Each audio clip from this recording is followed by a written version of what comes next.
Buenos días. Hoy vamos a continuar con la Biblia en un año con Fray Nelson Medina. Todos los días son 3 textos, uno del Antiguo Testamento, un salmo y uno del Nuevo Testamento. La lectura demora entre 12 y 15 minutos. Debes sacar el tiempo ya que no es solo escuchar. Busca los textos en tu Biblia y los vas siguiendo. Estamos en el día 174. Los textos para hoy son Segunda de Reyes, capítulo 23. Del libro de los Proverbios, capítulo 10, versículos del 17 al 32. Y Segunda de Corintios, capítulo 5. Disfrútenlo. Los dejo en compañía de Fray Nelson Medina. Bienvenidos. Este es el día número 174. Estamos leyendo toda la Biblia en 365 días. Hoy tenemos textos del segundo libro de los Reyes, del libro de los Proverbios y de la segunda carta a los Corintios. Hagamos una pausa en nuestro corazón para pedir el auxilio del Espíritu Santo. Que no sea resistente, obstinado, arrogante el corazón nuestro. Que Dios lo encuentre dócil, lo pueda iluminar y transformar, porque para eso nos dio su palabra. En el nombre del Padre, y del Hijo, y del Espíritu Santo. Amén. Del segundo libro de los Reyes, capítulo 23. El rey mandó que se reunieran junto a él todos los ancianos de Judá y de Jerusalén. Luego subió a la casa del Señor, acompañado de todos los hombres de Judá y de todos los habitantes de Jerusalén, los sacerdotes, los profetas y todo el pueblo, desde el más pequeño al más grande, y les leyó todas las palabras del libro de la alianza que había sido hallado en la casa del Señor.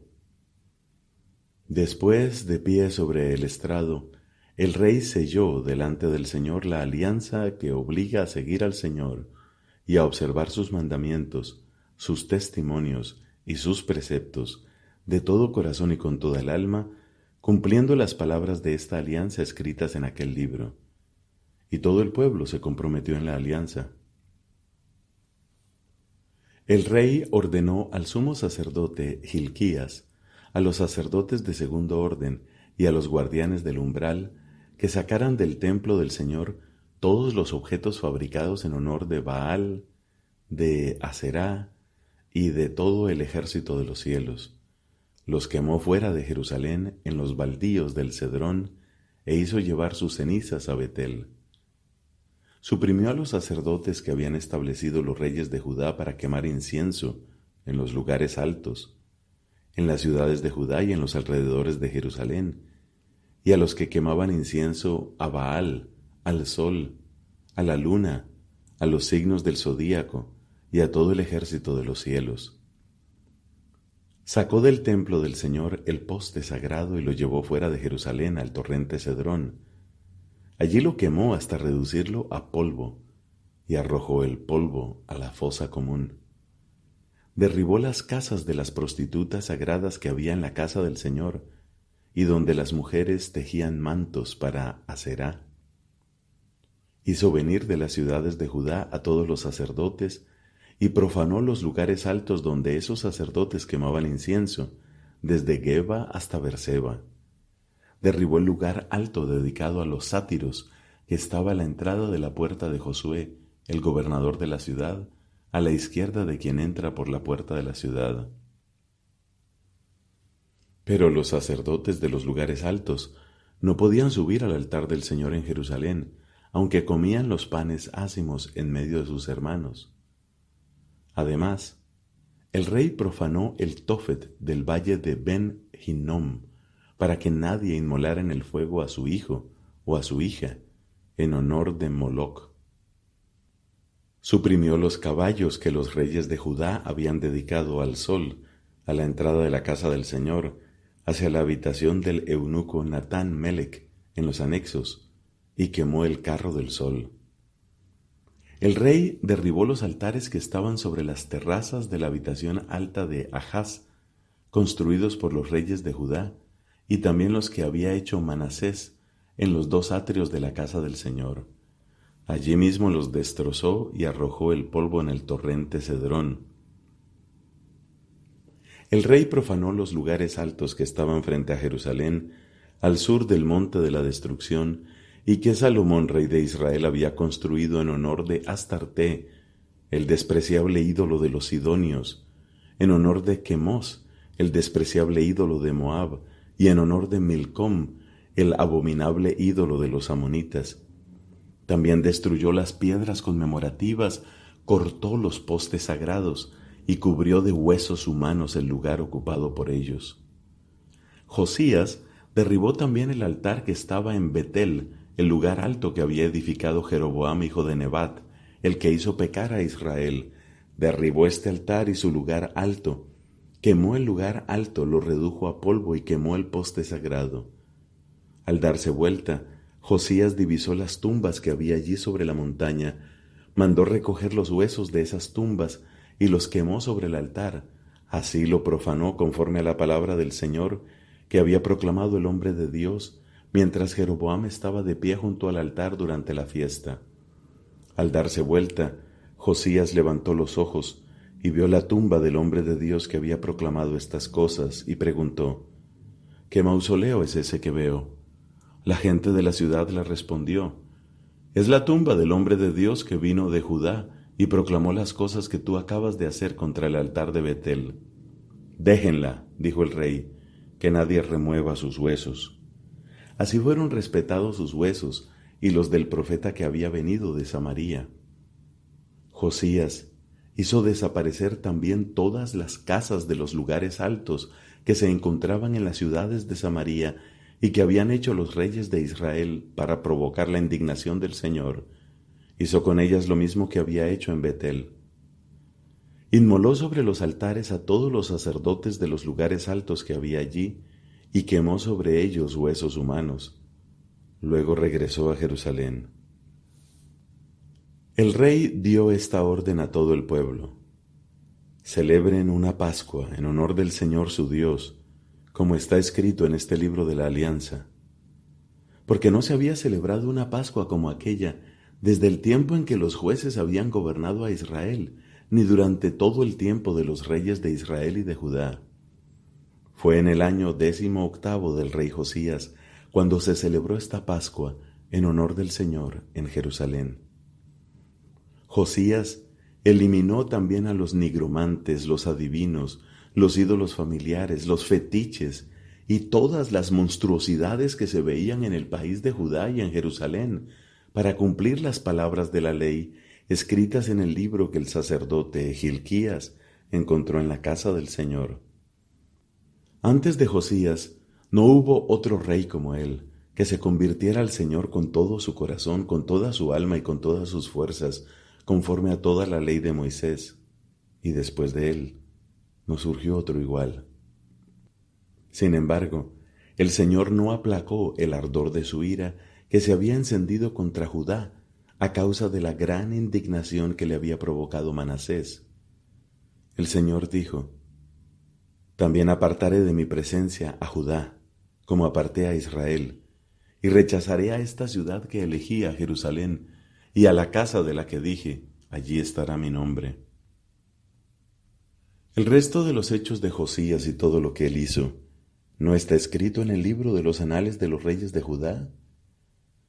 En ese tiempo el faraón Necao, rey de Egipto, subió en apoyo del rey de Asiria hacia el río Éufrates. El rey Josías le salió al paso, pero Necao le dio muerte en Meguido apenas lo divisó. Sus servidores cargaron el cadáver en un carro, lo llevaron de Meguido a Jerusalén y lo sepultaron en su tumba. Entonces el pueblo del país tomó a Joacás, hijo de Josías, lo ungió y lo proclamó rey en lugar de su padre. Joacás tenía 23 años cuando comenzó a reinar y reinó 3 meses en Jerusalén. Su madre se llamaba Hamutal, hija de Jeremías, y era de Libná. Él hizo lo que es malo a los ojos del Señor, tal como lo habían hecho sus padres. El faraón Necao lo encadenó en Riblá, en el país de Hamat, para impedir que reinara en Jerusalén, e impuso al país un tributo de 100 talentos de plata y 1 talento de oro. Además, designó rey a Eliakim, hijo de Josías, como sucesor de su padre, y le cambió su nombre por el de Joaquim. A Joacás lo tomó prisionero y se lo llevó a Egipto, donde murió. Joaquim entregó al faraón el oro y la plata, pero tuvo que imponer una contribución al país para pagar la suma reclamada por el faraón. Él exigió de la población, según los recursos de cada uno, la plata y el oro que se debía entregar al faraón Necao. Joaquín tenía 25 años cuando comenzó a reinar, y reinó 11 años en Jerusalén. Su madre se llamaba Zebidá, hija de Pedaías, y era de Rumá. Él hizo lo que es malo a los ojos del Señor, tal como lo habían hecho sus padres. Palabra de Dios. Te alabamos, Señor. Del libro de los Proverbios, capítulo 10, versículos del 17 al 32. El que respeta la instrucción camina hacia la vida, pero el que rechaza la reprensión se extravía. El que disimula su odio tiene labios mentirosos, y el que levanta una calumnia es un necio. Donde abundan las palabras nunca falta el pecado. El que refrena sus labios es un hombre precavido. Plata acrisolada es la lengua del justo. El corazón de los malvados no vale gran cosa. Los labios del justo sustentan a muchos, pero los necios mueren por falta de sensatez. La bendición del Señor es la que enriquece, y nada le añade nuestro esfuerzo. Cometer una infamia es una diversión para el insensato, y lo mismo es la sabiduría para el hombre inteligente. Al malvado le sucederá lo que teme, y a los justos se les dará lo que desean. Pasa la tormenta y ya no existe el malvado, pero el justo tiene cimientos eternos. Como vinagre para los dientes y humo para los ojos, así es el perezoso para el que le da un encargo. El temor del Señor acrecienta los días, pero los años de los malvados serán acortados. La esperanza de los justos es alegre, pero la expectativa de los malvados se desvanecerá. El camino del Señor es refugio para el hombre íntegro y ruina para los que hacen el mal. El justo no vacilará jamás, pero los malvados no habitarán la tierra. De la boca del justo brota la sabiduría, pero la lengua perversa será extirpada. Los labios del justo destilan benevolencia, y la boca de los malvados, perversidad. Palabra de Dios. Te alabamos, Señor. De la segunda carta del apóstol San Pablo a los Corintios, capítulo 5. Nosotros sabemos, en efecto, que si esta tienda de campaña, nuestra morada terrenal, es destruida, tenemos una casa permanente en el cielo, no construida por el hombre, sino por Dios.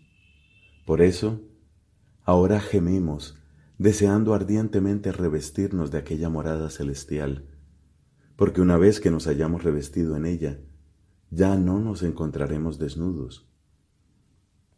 Mientras estamos en esta tienda de campaña, gemimos angustiosamente, porque no queremos ser desvestidos, sino revestirnos, a fin de que lo que es mortal sea absorbido por la vida. Y aquel que nos destinó para esto es el mismo Dios que nos dio las primicias del Espíritu. Por eso nos sentimos plenamente seguros, sabiendo que habitar en este cuerpo es vivir en el exilio lejos del Señor, porque nosotros caminamos en la fe y todavía no vemos claramente. Sí, nos sentimos plenamente seguros, y por eso preferimos dejar este cuerpo para estar junto al Señor. En definitiva, sea que vivamos en este cuerpo o fuera de él, nuestro único deseo es agradarlo, porque todos debemos comparecer ante el tribunal de Cristo, para que cada uno reciba, de acuerdo con sus obras, buenas o malas, lo que mereció durante su vida mortal. Por lo tanto, compenetrados del temor del Señor, tratamos de persuadir a los hombres. Dios ya nos conoce plenamente, y espero que también ustedes nos conozcan de la misma manera. No pretendemos volver a recomendarnos delante de ustedes, solamente queremos darles un motivo para que se sientan orgullosos de nosotros y puedan responder a los que se glorían de lo exterior y no de lo que hay en el corazón. En efecto, si hemos procedido como insensatos, lo hicimos por Dios, y si somos razonables, es por ustedes, porque el amor de Cristo nos apremia al considerar que si uno solo murió por todos, entonces todos han muerto. Y Él murió por todos, a fin de que los que viven no vivan más para sí mismos, sino para aquel que murió y resucitó por ellos. Por eso nosotros, de ahora en adelante, ya no conocemos a nadie con criterios puramente humanos, y si conocimos a Cristo de esa manera, ya no lo conocemos más así. El que vive en Cristo es una nueva criatura, lo antiguo ha desaparecido, un ser nuevo se ha hecho presente. Y todo esto procede de Dios, que nos reconcilió con Él por intermedio de Cristo, y nos confió el ministerio de la reconciliación. Porque es Dios el que estaba en Cristo, reconciliando al mundo consigo, no teniendo en cuenta los pecados de los hombres, y confiándonos la palabra de la reconciliación. Nosotros somos entonces embajadores de Cristo, y es Dios el que exhorta a los hombres por intermedio nuestro. Por eso les suplicamos en nombre de Cristo, déjense reconciliar con Dios. A aquel que no conoció el pecado, Dios lo identificó con el pecado en favor nuestro, a fin de que nosotros seamos justificados por él. Palabra de Dios. Te alabamos, Señor.